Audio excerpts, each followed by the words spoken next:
Hello my dear friends, welcome back to my YouTube channel. My name is Lakshmi Rani. आज हम day 9 करने जा रहे हैं दरोगा होमवर्क सीरीज़ का। तो आज मैं नेक्स्ट होमवर्क देने से पहले कल के होमवर्क का 10 क्वेश्चन दे रही हूँ, जिसे आप सॉल्व करेंगे और देखेंगे कि आपने जो पढ़ा वो आपको याद है या नहीं। तो चलिए आज का वीडियो स्टार्ट करते हैं। पहला क्वेश्चन है, वेदांग की संख्या कितनी है? ऑप्शन है 6, 108, 18 या 16। और लास्ट में मैं एक और क्वेश्चन अपलोड करूंगी जो करंट अफेयर से रिलेटेड होगा। उसका आंसर आप कमेंट में बताएंगे और उसका राइट आंसर मैं कल आप लोगों को बताऊंगी या फिर कमेंट सेक्शन में ही उसका राइट आंसर बता दूंगी। ठीक है, तो चलिए इसका आंसर बताइए। तो इसका राइट आंसर है वेदांग की संख्या 6 होती है। ठीक है, और नेक्स्ट क्वेश्चन है, गंडक नदी का प्राचीन नाम क्या है? ऑप्शन है बिपाशा, गोमती, सदा नीरा या कुंभा।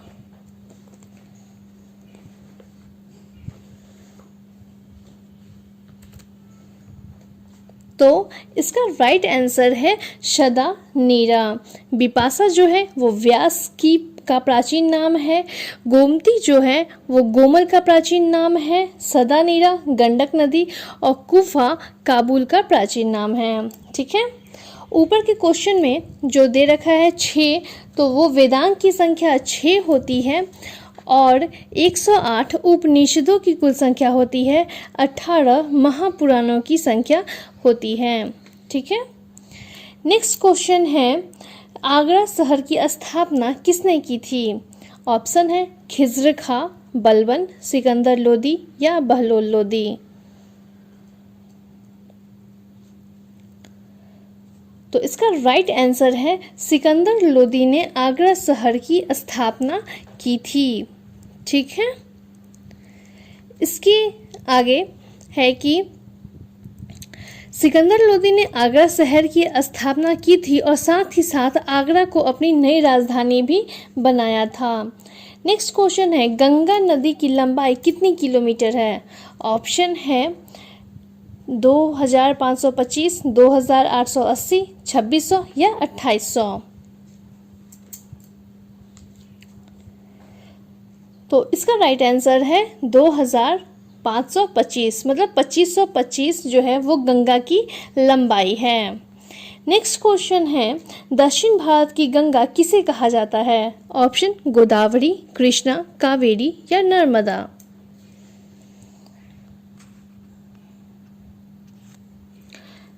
तो इसका राइट आंसर है कावेरी। दक्षिण भारत की गंगा कावेरी नदी को कही जाती है। नेक्स्ट क्वेश्चन है, मौलिक अधिकार कहाँ के संविधान से लिया गया है? ऑप्शन है आयरलैंड, अमेरिका, ब्राज़ील या जापान।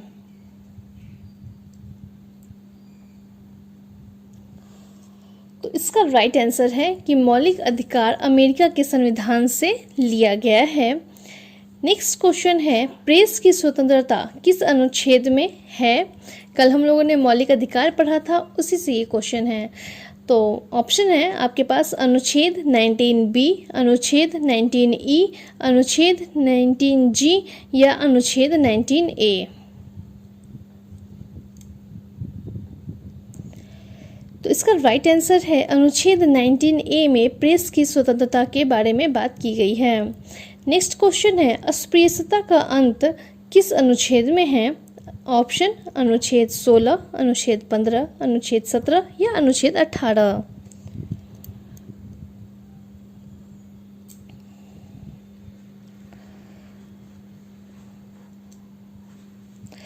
तो इसका राइट आंसर है कि अनुच्छेद 17 में अस्पृश्यता के अंत के बारे में बात की गई है। अस्पृश्यता का मतलब होता है, इंग्लिश में आप अनटचेबिलिटी समझ सकते हैं कि ये जो था वो एक तरह का दंडनीय अपराध घोषित कर दिया गया था अनुच्छेद 17 में। नेक्स्ट क्वेश्चन है, संविधान की आत्मा किसे कहा जाता है? ऑप्शन है संवैधानिक उपचारों का अधिकार, धार्मिक स्वतंत्रता का अधिकार, शोषण के विरुद्ध अधिकार या संस्कृति व शिक्षा संबंधी अधिकार।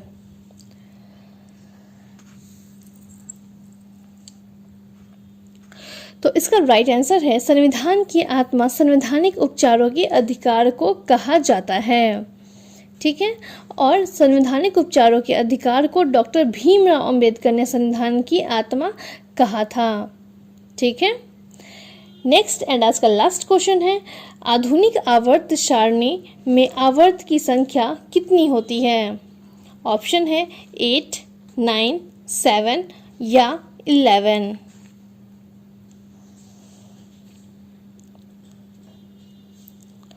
तो इसका राइट आंसर है कि आधुनिक आवर्त सारणी में आवर्त की संख्या 7 होती है और वर्ग की संख्या 9 होती है। और मेंडलीव द्वारा बनाई गई जो आवर्त सारणी थी उसमें 9 वर्ग और 7 आवर्त थे। इसमें कंफ्यूजन नहीं होना है, आवर्त सारणी में 7 आवर्त और 9 वर्ग हैं और मेंडलीव के द्वारा जो आवर्त सारणी बनाई गई थी उसमें 9 वर्ग और 7 आवर्त थे। तो चलिए, मैं आशा करती हूँ कि आप लोगों के सारे क्वेश्चन सही हुए होंगे क्योंकि क्वेश्चन बहुत ही इजी लेवल का था। चलिए आज का होमवर्क से स्टार्ट करते हैं। तो आज लूसेंट में हम पढ़ेंगे हिस्ट्री, और हिस्ट्री में आज हम शुरू करने जा रहे हैं अंग्रेजी शासन के विरुद्ध महत्वपूर्ण विद्रोह। कौन कौन से विद्रोह हुए अंग्रेजी शासन में? तो लगभग 30 विद्रोह हुए। वो कहाँ कहाँ पे हुए और कौन सा नेता था जो नेतृत्व कर रहा था और किस समय हुआ, ये आज आप पढ़ेंगे। जैसे कि इसमें दे रखा है सन्यासी विद्रोह प्रभावित क्षेत्र रहा बिहार और बंगाल। फिर आप नेतृत्व देखेंगे और समय देखेंगे। उसी तरीके से कुछ इंपॉर्टेंट भी इसमें दे रखा है, जैसे भील आंद्रोह, नील विद्रोह, संथाल विद्रोह, मुंडा विद्रोह और नील आंदोलन, तेलंगाना आंदोलन तक आपको करना है। देखिए यहाँ कंफ्यूजन क्या होगा, नील विद्रोह और नील आंदोलन। तो नील विद्रोह जो था वो बंगाल और बिहार में हुआ, नेतृत्व किया तिरुत सिंह ने और इसका ईस्वी था 1854 से 62। तो वही नील आंदोलन वो प्रभावित क्षेत्र बंगाल रहा और दिगंबर ने नेतृत्व किया और ईस्वी रहा 1859 से 60 ईस्वी तक। ठीक है, उसके बाद जब आप थोड़ा सा नीचे आएंगे तो तिलका मांझी ने भागलपुर के प्रथम कलेक्टर को तीर और धनुष से जख्मी कर दिया था, जिसके कारण इनको बीच चौराहे पर लटकाकर फांसी दे दी गई। फिर नीचे आएंगे आप तो देखेंगे बिरसा मुंडा के बारे में पढ़ेंगे। उसके बाद आप उड़ीसा के कंद आदिवासियों के बीच की प्रथा का प्रचलन जो था वो देखेंगे। यहाँ तक आप आज अंग्रेजी शासन करेंगे। उसके बाद हम देखेंगे ज्योग्राफी में चट्टान, जो पेज नंबर है 72 एंड 73 में थोड़ा सा दे रखा है। तो चट्टान कितने प्रकार के होते हैं? तो 3 प्रकार के। और चट्टान किसे कहते हैं? तो पृथ्वी की सतह के कठोर भाग को हम चट्टान कहते हैं। प्रकार क्या क्या है? तो आग्नेय चट्टान, अवसादी चट्टान और कार्यांतरित चट्टान। इंग्लिश में Ignatius rock, sedimentary rock and metamorphic rock. Question पूछता है कि जैसे कि तांबा जो है वो कौन सा पहाड़ चट्टान है? तो आग्नेय चट्टान। आग्नेय चट्टान किसे कहते हैं? तो मैग्मा या लावा के जमने से जो बनती है उस चट्टान, उसे हम आग्नेय चट्टान कहते हैं। एग्जाम्पल में है इसमें ग्रेनाइट, बेसाल्ट, ये सारी चीज़ें पढ़ेंगे। फिर आप देखेंगे कि बेसाल्ट में लोहे की मात्रा सर्वाधिक होती है और काली मिट्टी का जो निर्माण होता है वो आग्नेय चट्टान से ही होता है। फिर आप नीचे आएंगे तो batholith, stock, laccolith, lopolith, phacolith, sill और डाइक पढ़ेंगे। फिर हम औषधि चट्टान के बारे में पढ़ेंगे कि प्रकृति के जो छोटी छोटी चट्टानें जो हैं वो किसी स्थान पर जमा हो जाती हैं और बाद में किसी दबाव के कारण या रासायनिक प्रतिक्रिया के कारण वहाँ पे परत दर परत बैठती जाती है, जिससे कि वो एक चट्टान बन जाती है, जिसे हम औषधि चट्टान कहते हैं। इसका एग्जाम्पल है बलुआ पत्थर, चूना पत्थर, स्लेट। औषधि चट्टान जो होती है वो परतदार होती हैं और इसमें वनस्पति एवं जीव जंतुओं का जीवाश्म पाया जाता है। औषधि चट्टानों में कोयला पाया जाता है। आगरा का किला और दिल्ली का जो लाल किला है वो अवसादी चट्टानों का ही बना है, जिसे हम बलुआ पत्थर नाम से जानते हैं, वो एक अवसादी चट्टान ही है। फिर आप कार्यांतरित चट्टान देखेंगे तो इसमें दे रखा है कि दाब, ताप और रासायनिक क्रियाओं के कारण आग्नेय और अवसादी चट्टानों के क्रियांतरित चट्टान का निर्माण होता है।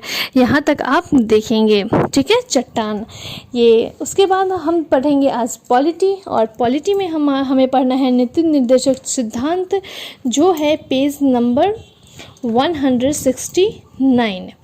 तो राज्य के नीति निर्देशक सिद्धांत में आप पढ़ेंगे कि ये किस भाग में आता है, इसकी प्रेरणा कहाँ से ली गई है और संविधान में ये कहाँ से मिली है।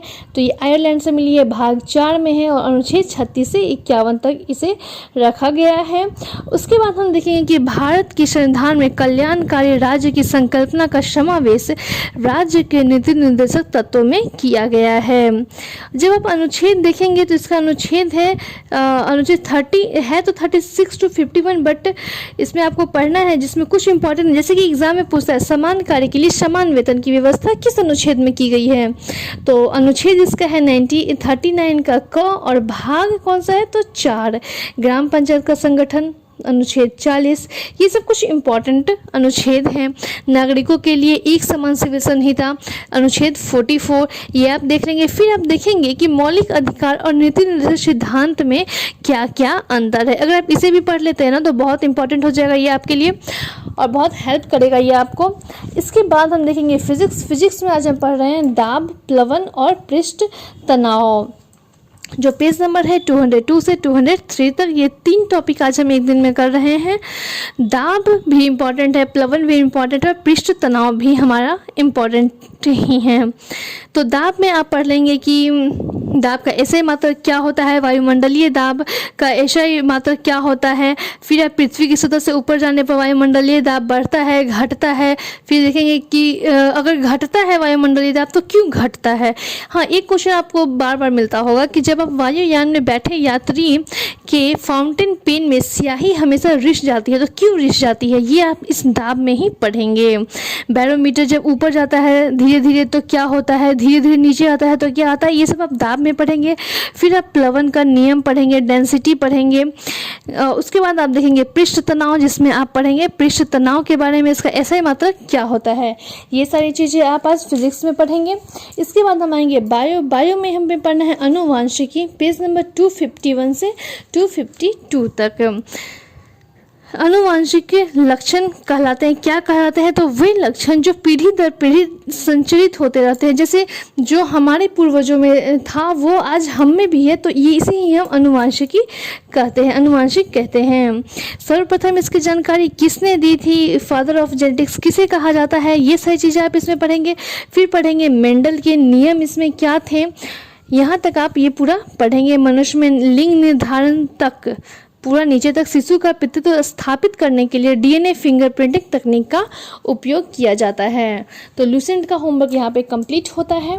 इसके बाद आज हम पढ़ेंगे स्पीडी सामान्य अध्ययन में। आज मैंने सेम टॉपिक दिया है कि कल थोड़ा सा मतलब वित्त आयोग, नीति आयोग और जीएसटी इंपॉर्टेंट टॉपिक हो जाता है अभी के लिए एग्जाम में। तो सेम टॉपिक है आपका स्पीडी सामान्य अध्ययन में, पेज नंबर 14। राज्य में भी दिल्ली ही पढ़ेंगे 130 और सेट भी हम सेम पढ़ेंगे। विज्ञान में भी सेम है आरआरबी, पेज 36 to 40, भौतिकी 127 to 128 and model set 191 to 193। ठीक है, भौतिकी में आप लोग टेस्ट पेपर कर लेंगे तो आप लोगों के लिए बहुत हेल्पफुल हो जाएगा वो। तो चलिए अब हम आते हैं एनसीईआरटी सार संग्रह में। तो एनसीईआरटी सार संग्रह में आज हमारा टॉपिक है पॉलिटी में संघ एवं राज्य क्षेत्र, यूनियन एंड टेरिटोरी। अब हम अनुच्छेद करने जा रहे हैं इसका धीरे धीरे, ठीक है। तो अनुच्छेद 1 में क्या है, 1 की 3 में है भारत के राज्य क्षेत्र में निम्न क्षेत्र शामिल होंगे, राज्यों के राज्य क्षेत्र, संघ राज्य क्षेत्र और ऐसे अन्य राज्य क्षेत्र जो अर्जित किए जाएं। फिर आप अनुच्छेद पढ़ेंगे 1 to 4, राज्य कौन सा पहले आया, कौन कब आया, भाषा के आधार पर राज्य का गठन, कौन से राज्य का गठन किया गया, कब किया गया, कितने राज्य और संघीय प्रदेश हैं। ये सारी चीज़ें आज आप इस पेज में पढ़ेंगे, पेज नंबर 10। इसके बाद हम आएंगे इंडियन ज्योग्राफी, जिसमें आज हम पढ़ेंगे जलवायु का सेकंड पेज। कल हम लोगों ने 9 पेज का किया था। आज हम इसके आगे का करेंगे, जिसमें आपको आज मैप देकर के भी इसमें समझाया गया है।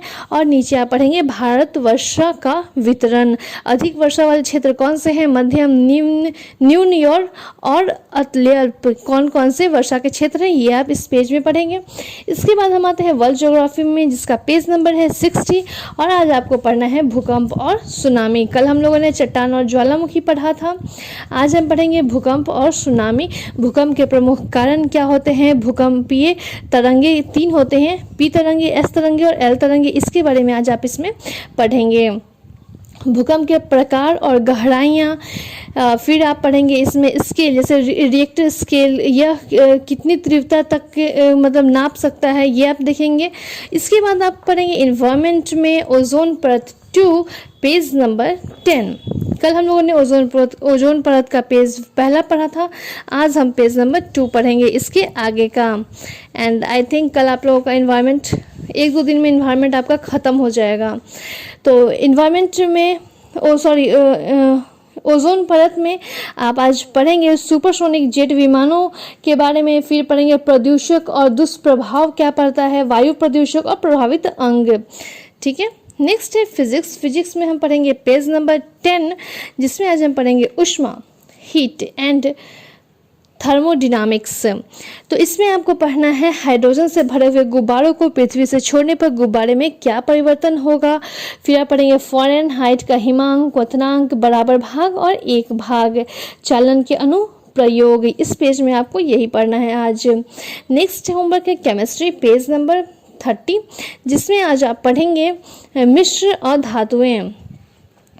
2 दिन से हम लोग मेटल एंड नॉन मेटल पढ़ रहे थे, तो आज हम पढ़ेंगे मिश्र धातुएं, जिसमें आपको पढ़ना है आज मिश्र धातु में किस पदार्थ के सम्मिश्रण से स्टेनलेस स्टील अचुंबकीय हो जाता है, वहाँ से उपधातुएं कितने हैं, कौन कौन से हैं, ये आज आप इस पेज में देखेंगे। इसके बाद आप देखेंगे बायो, ये बहुत इंपॉर्टेंट टॉपिक है बायो का, और हर एग्ज़ाम में चाहे वो बीपीएससी हो, दरोगा हो, एसएससी हो, रेलवे हो, हर जगह इससे एक क्वेश्चन रहता ही है। और सबसे ज़्यादा क्वेश्चन पूछा जाता है कि विटामिन कौन सा विटामिन है जिससे कि रक्त का थक्का न जम पाता है, तो वो आंसर है आपका विटामिन के। इसमें आपको एक चीज़ और याद रखना है कि कौन कौन सी विटामिन है जो वसा में घुलनशील है और कौन सी है जो जल में घुलनशील है। तो सिंपल आप ट्रिक से याद रख सकते हैं कि वसा में घुलनशील विटामिन ए, डी, ई, के, और जल में घुलनशील बी, सी, बी के सारे, और सी स्कर्विक एसिड। इसमें आपको इसका वैज्ञानिक नाम भी याद रखना है, जिसका भी ट्रिक होता है, जो ट्रिक है रथ एक ट्रॉफी। अगर आप ट्रिक से भी याद करेंगे तो बहुत आसान पड़ जाएगा। इस पेज में आपको देखना है कि विटामिन के स्रोत कौन से हैं, क्या प्रभाव पड़ता है, और क्या कमी का प्रभाव पड़ता है, और क्या कार्य का प्रभाव पड़ता है, ये आप देख लेंगे। कौन से विटामिन से कौन सा रोग होता है, ये भी इम्पॉर्टेंट है। तो इस पेज को तो आप अच्छे से पढ़ ही जाइएगा। 1-2 नंबर तो कंफर्म, 1 नंबर तो कंफर्म है एग्जाम में। फिर हम देखेंगे science and technology, page number 10, और इसमें आज आप पढ़ेंगे अनुसंधान संस्थान। ठीक है, जिसमें आज आपको पढ़ना है प्रमुख अनुसंधान संस्थान एवं उसके मुख्यालय, फिर प्रमुख ऊर्जा विभाग की अन्य इकाइयां, संस्थान कुछ हैं उसकी मुख्यालय आपको पढ़नी है। फिर आप मिसाइल श्रेणी पढ़ेंगे और उसका अधिकतम रेंज पढ़ेंगे, पेज नंबर 10। आपका एनवायरनमेंट और साइंस एंड टेक्नोलॉजी लगभग खत्म ही है। नेक्स्ट है एंशिएंट इंडिया, जिसमें आप पढ़ेंगे पेज नंबर 10 में जैन धर्म। ये भी हिस्ट्री के लिए इम्पॉर्टेंट है, जैन धर्म और बौद्ध धर्म। तो जैन धर्म को का ये पेज तो आप याद ही कर जाइएगा। महावीर स्वामी कितने 24वें तीर्थंकर थे, इनका जन्म कहाँ हुआ, इनका जन्म कब हुआ, इनके पिताजी का नाम, माताजी का नाम, बचपन का नाम, पत्नी का नाम, पुत्री का नाम, कौन कौन सी उपाधि इन्हें प्राप्त हुई, और इनका निर्माण प्राप्ति कहाँ हुआ, इनकी मृत्यु कितनी वर्ष में हुई थी, कब हुई थी और कहाँ हुई थी। फिर देखेंगे इसमें इम्पॉर्टेंट आप प्रथम जैन संगति और द्वितीय जैन संगति। ठीक है, जैन धर्म के संस्थापक कौन थे, ये सारी चीज़ें आपको जैन धर्म में करना है। इसके बाद हम आएंगे करंट अफेयर्स पे। करंट अफेयर्स में आज हम पढ़ने जा रहे हैं बजट। बजट आपको पढ़ना है पेज नंबर 15, 16 एंड 17। ये बजट 2021 से 22 का है। इसमें आप देखेंगे आम बजट 2021-22 को वित्त मंत्री ने 1 फरवरी 2021 को संसद में पेश किया। तो वित्त मंत्री कौन है ये भी याद रखना है, ये है सीतारमण, निर्मला सीतारमण। फिर देखेंगे बजट 2021-22 का भारत का पहला पेपरलेस एवं डिजिटल बजट था। ठीक है, ये आप देखेंगे। फिर इसका थीम देखेंगे, फिर देखेंगे कि संशोधन अनुमान क्या था, रुपया कहाँ जाता है, कहाँ से आता है, पूरा बजट आप पढ़ लेंगे। इस बजट के 6 पिलर में विभक्त किया गया हुआ है। 2021 और 22 के अनुसार सरकार के आगामी लक्ष्य क्या है, ये VVI है, ये आप अच्छे से देख लेंगे। फिर महत्वपूर्ण आंकड़े देख लेंगे और इसके अनुसार कुछ चीज़ें दी गई हैं वो आप देख लेंगे। तो बजट में आपको इतना करना है। इसके आज का टॉपिक यहीं पर समाप्त होता है। अब हम एक क्वेश्चन दे रहे हैं जो आप लोगों को इसका आंसर देना है कमेंट सेक्शन में।